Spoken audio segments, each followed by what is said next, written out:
তো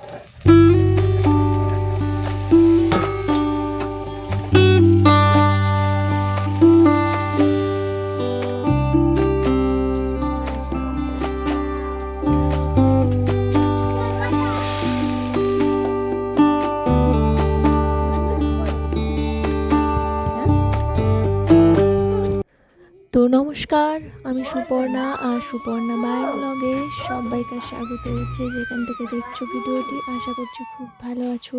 আরেকটি নতুন ব্লগ নিয়ে আজকে আমার ব্লগটা শুরু করছি। তো এখন ঘড়িতে বাজে 7:30। তো আজকে একটু দেরিতেই উঠেছি, 7টার দিকে। তো বাসি কাজকর্ম সেরে নিয়েই জামা কাপড়টাও চেঞ্জ করে নিয়েছি। আর এই যে গাছের বেগুনটা কেটে নিয়েছি, তার আগে হয়ে গেছিলো আলু ভাজা।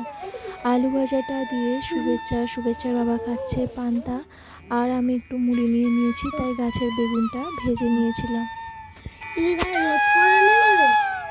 রোদ পড়তে দেরি হচ্ছে, এটা ফুটে যাবে।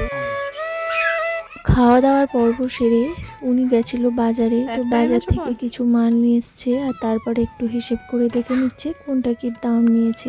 এটা কিন্তু আমরা খুব দেখি, দুজনে মিলেই দেখি, অনেকটা সুবিধা হয় কোনটা কি দাম চলছে আর কি বাজারে। তো তারপরেই আর সব যা যা বাজার নিয়ে গুছিয়ে নেওয়া হয়েছে রান্নার জন্য। আর তারপরেই দেখো আমি স্নানটাও সেরে নিয়েছি। আর এদের গ্যাংটা দেখো, মানে স্কুল ছুটি থাকলে হয় এই আমেজটা আমার বেশ ভালো লাগে। এরা এই ছুটি করে আসে, আমার কিন্তু খুব ভালো লাগে। তো যাই হোক, স্নান টান সেরে নিয়ে জামা কাপড়গুলো মেলেও দিয়েছি। আর আমার স্ট্যান্ডটা তো ভেঙেই গেছে, তাই এখন এখানে ওখানে বসিয়ে ছবি তুলি আর ভিডিও করি। আর কখনো কখনো হাজব্যান্ড বাড়ি থাকলে বলি একটু ক্যামেরাটা ধরে দিতে।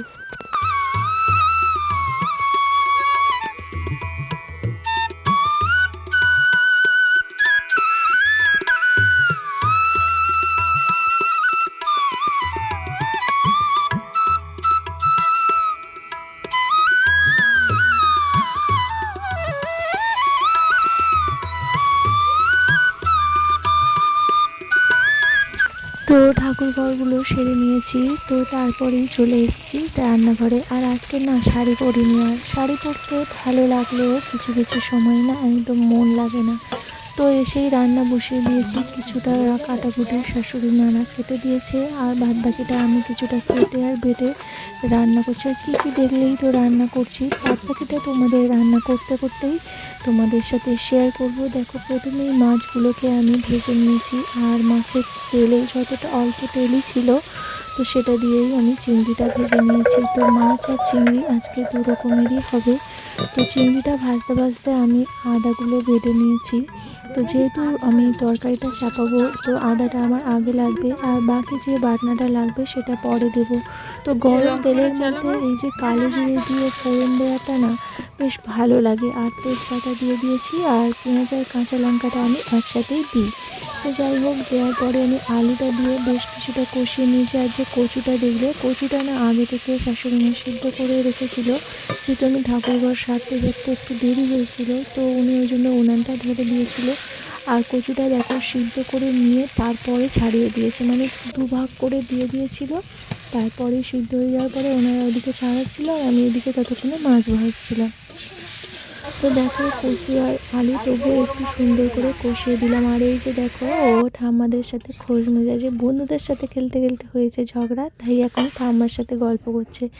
আর আমি তার সেই ফাঁকেই কিছুটা বাটনাটাও বেটে নিলাম, মানে মাছ ভাজতে ভাজতেও যেমন কিছু বাটনা বেটেছি, আর তরকারিটা কষতে কষতেও বাটনা বেটেছি, জিরের বাটনা।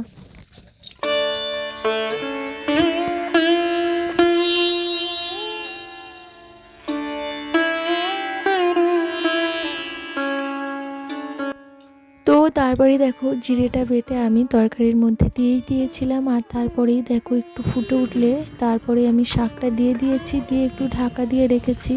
তো অন্য একটা কড়া নিয়ে নিয়েছি, ভাতটা নামিয়ে দিয়েছি। আর তারপরে এদিকে পটল আলু ভাজতে দিয়েছি। আর যেহেতু ফুটে ওঠার পরেই মাছগুলো দিয়ে দিয়েছি। আর আমার সবজি কিন্তু অলমোস্ট 90% সিদ্ধ হয়ে গেছে, মানে জাস্ট একটু সিদ্ধ হতে অল্প একটু বাকি। তো তারপরেই আমি নামিয়ে নিয়েছিলাম। আর এদিকে আমার পটল আর আলু ভাজা হয়ে গেছে, সাথে সাথে পটল আলুটা চিংড়ি দিয়ে তরকারি করব বলে বাদ বাকি যে মশলাগুলো ছিল আমি পুরো একসাথে দিয়ে একটু কষিয়ে নিয়েছি, যেহেতু আমার সবজিটা ভাজা। আর ওই যে চিংড়ির যে মাথাগুলো হয় না, ওটা বেটেছি। ওটা কী দিয়ে করছি তোমাদের দেখাচ্ছি। তার আগে দেখো পটল আলুটা কিন্তু চিংড়ি দিয়েই বানাবো। আর বাদ বাকি যে মশলাটা পড়েছিল আর চিংড়ির মাথাগুলো যে বাটাটা দিয়েই আমি বেশ মশলাটা কষিয়ে নিলাম। নেওয়ার পরেই দেখো ওর মধ্যে আমি দিয়ে দিয়েছি কচুর লতি। দেখো আজকের কচুর লতিটা অনেকটাই মোটামুটি ছিল। তো চিংড়ি দিয়ে হবে ভেবেছিলাম, কিন্তু পটল আলুর তরকারিটা করা দরকার ছিল, যেহেতু উনি হচ্ছে রুটি দিয়ে নিয়ে যাবে টিফিনে আর আমরাও খাবো। তো তার জন্য চিংড়িটাও কাজে লেগে গেল আর চিংড়ির ঠোঙাগুলো মানে মাথা বাটাগুলো কাজে লেগে গেল। চিংড়িটা দিয়ে পটল আলুর চিংড়ি হলো, যেটা কিনা খেয়েছে আমার মেয়ে বেশি, মানে ও হচ্ছে অন্য মানে মাছের ঝোলের মাছটাই খেয়েছিল।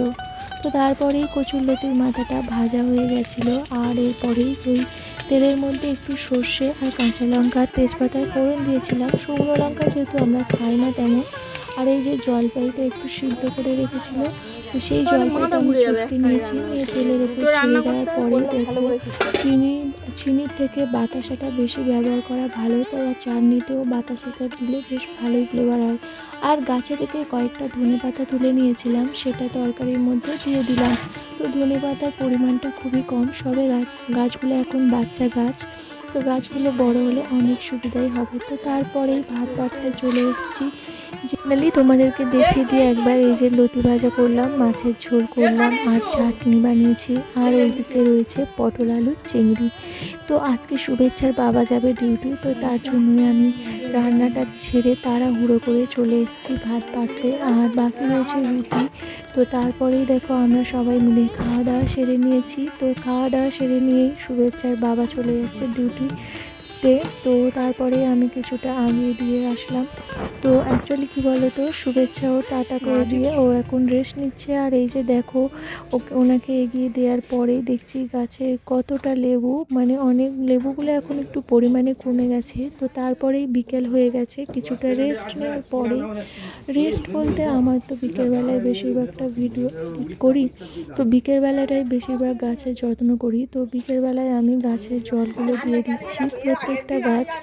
এখন শীতের সময় যতটা সকালবেলায় গাছটা অনেকটা ভিজে থাকে, তো সকালে জল দিতে লাগে না, তাই শীতের বেলাটায় চেষ্টা করি বিকেল বেলার দিকে গাছে জল দিতে। গরমে কি হয় বলো তো, গরমে আমি বিকালের থেকে সকালটা বেশি পছন্দ করি, আর গাছের পক্ষে উপকার সকালবেলায় জল দেওয়া।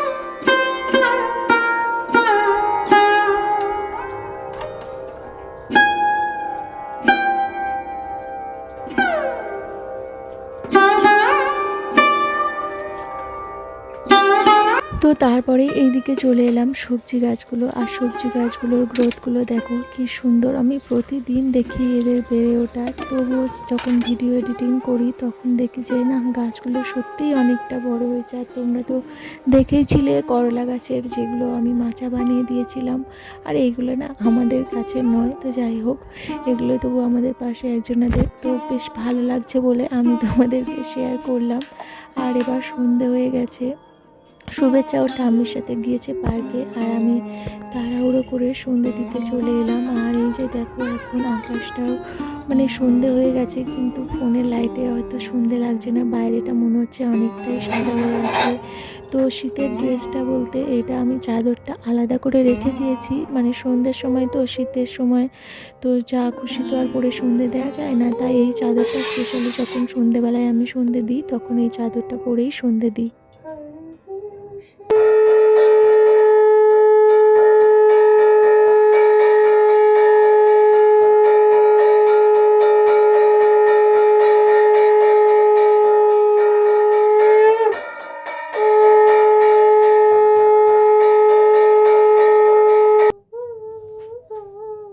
তো ভিডিও শেষে একটা কথাই বলতে চাই, সকাল থেকে আর সন্ধে পর্যন্ত তোমাদের সাথে কি করলাম আর সংসারের যাবতীয় কি করলাম। জীবন হচ্ছে সুন্দর, কিন্তু জীবনে চলাটা কিন্তু সহজ নয়।